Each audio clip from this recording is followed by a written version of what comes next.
네, 안녕하세요. 무주택자들의 집착남 최중현 기자입니다. 최근에 그 서울 주택 가격이 조금 안정세에 들어갔다는 뉴스들이 많이 나오고 있는데요. 그 서울 아파트 매수 심리가 8주째 연속 하락세를 보이고 있다고 합니다. 그리고 전세 수급 지수도 동반 하락했다고 하는데요. 이 지수라는 게 일단은 먼저 설명을 드려야 되는데, 매매 수급 지수라고 하는 거는 이제 한국부동산원에서 발표하는 자료 중에 하나인데, 이 지수를 수요와 공급으로 나눠서 이해가 좀 편하게 숫자화한 건데요.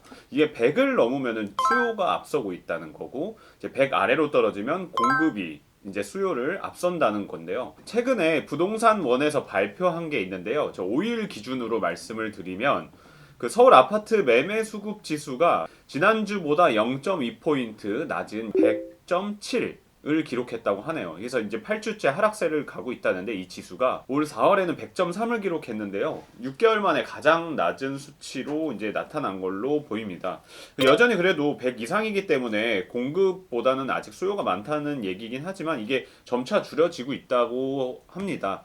최근에 이제 좀 권역별로 살펴보면은 서부권 있죠. 마포, 서대문, 은평 뭐 이런 데를 보면요.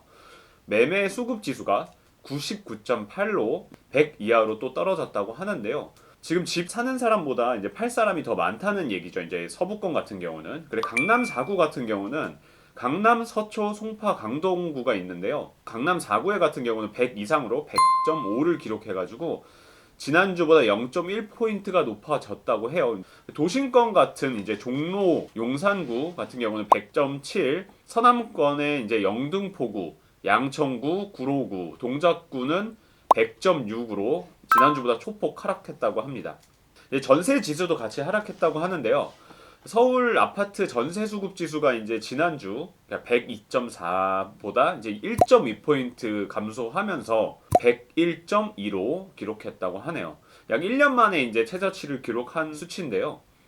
도심권이나 강남 4구 같은 경우는 99.5랑 99.6에서 100 이하로 떨어져서 이제 전세 찾는 사람보다 물건이 더 많다는 얘기입니다. 그리고 이게 최근에 이제 그 아파트 매매에 대한 수요가 조금씩 줄고 있다, 뭐 이런 얘기들이 나오는 이유는 사실 이제 대출이죠. 최근에 대출 금리도 급격하게 올라가고 있고, 내년에는 대출을 받기가 더욱 어려워진다고 하니까 사실 사람들이 이 매수하는 심리들이 많이 위축이 되고 있죠. 사실 이렇게 되는 게 저는 옳다고는 생각은 안 하거든요. 이게 어쨌든 수요를 억지로 잡아놓는 거기 때문에 나중에 또 폭발하게 되면 이게 집값 폭등으로 또 이어질 수 있다는 우려가 좀 나오기도 해요. 이제 정부가 최근에 대출 규제를 좀 강화했고요. 그 금리 인상도 이제 계속 될 것으로 예측이 되고 있는데요. 원래 작년 말이나 이럴 연초 같은 경우는 한 2%대 주택담보대출이 있었는데, 최근에는 5%까지 증가하는 경우도 좀 등장했어요. 그러니까 좀 안정화가 들어와서 집값이 조금 조정이 있더라도 우리가 대출을 받지 못하니까 집을 사기가 더욱더 어려워지는 상황에 지금 닥친 거죠. 이번 달 초 기준으로 했을 때 변동금리는 3.3에서 4.8% 정도로 가고요. 고정금리 같은 경우는 이제 더 비싸다고 합니다. 원래 3% 후반대에서 이제 5.3%이 정도까지 이제 막 올라서 5%를 이제 넘는 주담대도 등장을 했다고 합니다.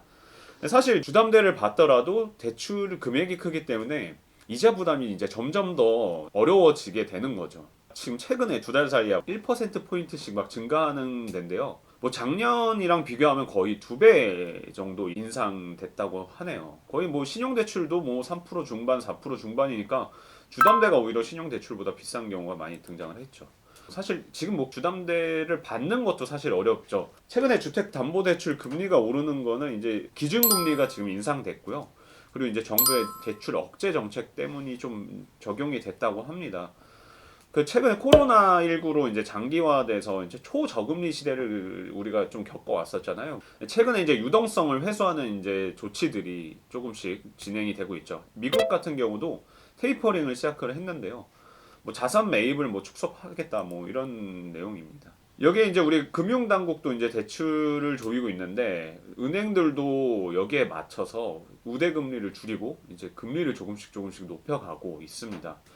일단 우리가 흔히 아는 1금융권, 국민은행, 신한은행, 하나은행 뭐 이런 우리은행 이런 데서 지금은 사실 주택담보대출을 받기가 거의 어렵다고 보면 되고요. 그렇다고 내년으로 넘어가면 쉽냐? 이것도 뭐가 문제가 있냐면, 지금 대출 규제가 정부가 이제 내년부터 시행을 하는데, 조기에 시행하겠다라는 최근에 발표가 있었어요. DSR 2단계를 조기 시행해서 내년 1월부터 시행하겠다는 건데, DSR은 우리가 소득 대비 갚아야 할 원리금 비율인데요. 이게 이제 연봉의 어느 정도 비율로 빚을 갚는 걸 이제 상한선을 정해놓고 거기에 맞춰서 대출을 해주겠다 이 말인데, 이제 내년 1월부터 대출이 2억 원이 초과하는 경우에는 DSR 40%가 적용이 된다고 합니다. 이제 연소득의 40%로 딱 정해서 대출을 제한한다는 거고요. 여기에서 더 강화되는 거는 내년 7월부터 시작이 되는데, 하반기부터 DSR 3단계가 이제 시작이 되면서 대출금은 1억으로 제한이 되죠.